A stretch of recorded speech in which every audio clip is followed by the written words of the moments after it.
कि ये वाली जो स्ट्रैटेजी पीटीआई ने काफी सालों से फॉलो कर रहे हैं, ये कोई नई चीज नहीं है। कि जहां उनको अपनी मर्जी ना मिल रही हो उधर वो पूरे निजाम को नुकसान पहुंचाने की कोशिश करते हैं। आपको याद होगा 2014 में जब धरने के दिन थे और जब स्पीचेस हो रही थी तब भी वो इस टाइप की धमकियां आ रही थी। जैसे तब स्ट्राइक कॉल इशू कर दी खान साहब ने, और कंटेनर पे खड़े होकर कह दिया था कि अपना सेल्स टैक्स मत पे करे कोई। उन्होंने कह दिया था अपने के ओवरसीज पाकिस्तानी से कि आप रिमिटेंसेस अब अपने बैंकिंग चैनल के थ्रू मत भेजें, आप हुंडी हवाला के थ्रू भेजें। और आपको याद होगा कि वो जैसे ही अल्फाज उनके मुंह से निकले थे, उनके साथ जो जावेद हाशमी साहब खड़े थे वो एकदम से पीछे हटना शुरू हो गए, क्योंकि उनको अच्छी तरह एहसास था कि इन अल्फाजों का असली मतलब क्या है, कि इनका असली इम्पोर्ट जो है और इनकी इम्पैक्ट जो है। कि हुंडी हवाला तो ऐसी चीज थी जिसको हम लोग फैट ऑफ ग्रे लिस्ट से निकलने के लिए खत्म करने की कोशिश कर रहे थे अपने मुल्क में, अपने पूरे फाइनेंशियल सिस्टम को नुकसान पहुंचाने वाली चीज थी। नॉट दैट ये सब कुछ हुआ।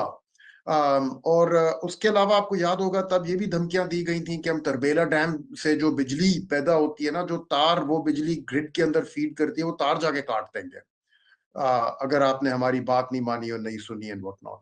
अगेन, होना तो नहीं था ये बिल्कुल भी, क्योंकि वो कोई एक तार नहीं है ना, उन तारों को काटना कोई इतना सिंपल होता है। बट इन एनी केस धमकियां इस टाइप की ना, एक नियत इससे जाहिर हो जाती है, पता चल जाता है कि हम लोग यहाँ तक बात को ले जाने के लिए तैयार हैं, वो स्टेप्स लेने के लिए तैयार हैं जिनसे सिर्फ आपकी सियासत नहीं लेकिन स्टेट को और पूरे निजाम को नुकसान पहुंचेगा, ताकि जब तक हमें हमारी मर्जी नहीं मिलती तो कोई चैन से ना बैठ सके कहीं पे भी।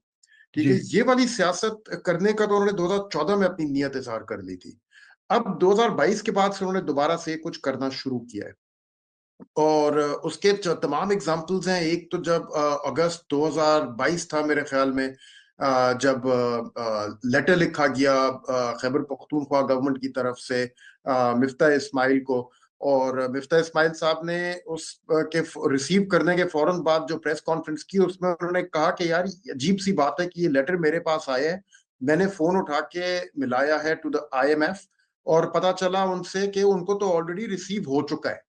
ओके। ठीक है ना, कि यानी कि एड्रेस्ड तो वो मुझे है लेकिन किसी तरह से मुझसे पहले वो वहां पे पहुंच चुका था वो लेटर, ये उन्होंने अपनी प्रेस कॉन्फ्रेंस में कहा था बिल्कुल मिफ्ता इस्माइल ने, जिसका फिर बिल्कुल। बाद में उसके ऊपर मौजू बहस बनाया गया कि नहीं हमने तो नहीं भेजा, पता नहीं किसने भेजा आईएमएफ को। बट आई मीन देखे, रियलिटी एक चीज होती है, ठीक है ना, it it happens to exist, और हमें पता चल जाता है। मैं आपको एक और चीज दिखाता हूँ अभी, अगर मुझे स्क्रीन शेयरिंग की इजाजत मिली भी हो।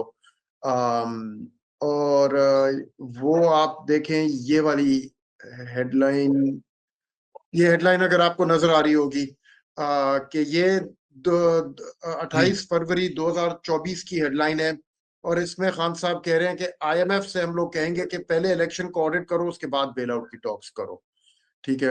अब अगेन, खान साहब के जो सपोर्टर्स हैं वो तो क्लेम करेंगे कि भाई इसमें क्या बुरी बात है, राइट, वो होना चाहिए। लेकिन बात यह है कि ये सियासी जो जो भी इख्तलाफात हों एक पार्टी के दूसरी के साथ इलेक्शन में, रिगिंग के एलिगेशंस विच मे वेल बी क्रेडिबल, ठीक है ना, वो होंगे, लेकिन उनको इस लेवल तक लेके जाना कि बेशक मुल्क डिफॉल्ट कर जाए, बेशक मुल्क में इस लेवल का नुकसान आ जाए कि हर इंसान पाकिस्तान का जो है वो नेगेटिवली मुतासिर हो उससे, बेशक हो जाए, हमें उसकी परवाह नहीं है। हमें सिर्फ ये परवाह है कि हमारी जो सियासी डिमांड्स है वो मीट हो जाए, और उसके लिए हम कुछ भी करने के लिए तैयार है।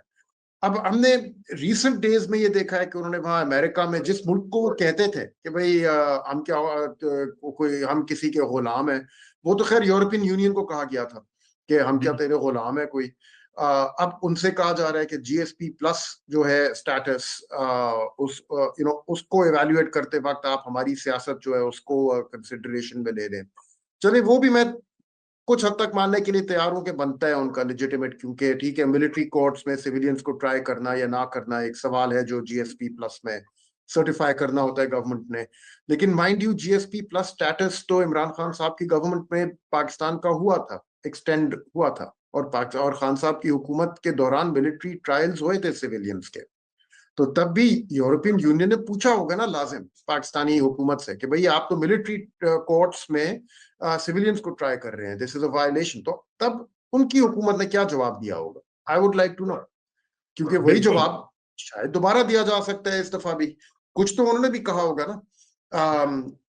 इसी तरह से जब वो अमेरिका में जो उन्होंने मुहिम चलाई हुई है कि सैंक्शंस लगाओ पाकिस्तान पे या पाकिस्तान के चंद शख्सों के ऊपर, ये मेरे ख्याल में एक, आई मीन एक, it's very damaging kind of way to advance your politics. लेकिन more importantly I think PTI के एंगल से अगर इसको देखें, तो अगर आप मान लें कि भाई ये सब चलता है, ठीक है ना, हम तो करेंगे, और हमारे खिलाफ जो हुआ है वो इतना बड़ा जुल्म हुआ है कि हमें जस्टिफिकेशन मिलती है ये सारी स्टेप्स लेने की, चले मान जाते हैं।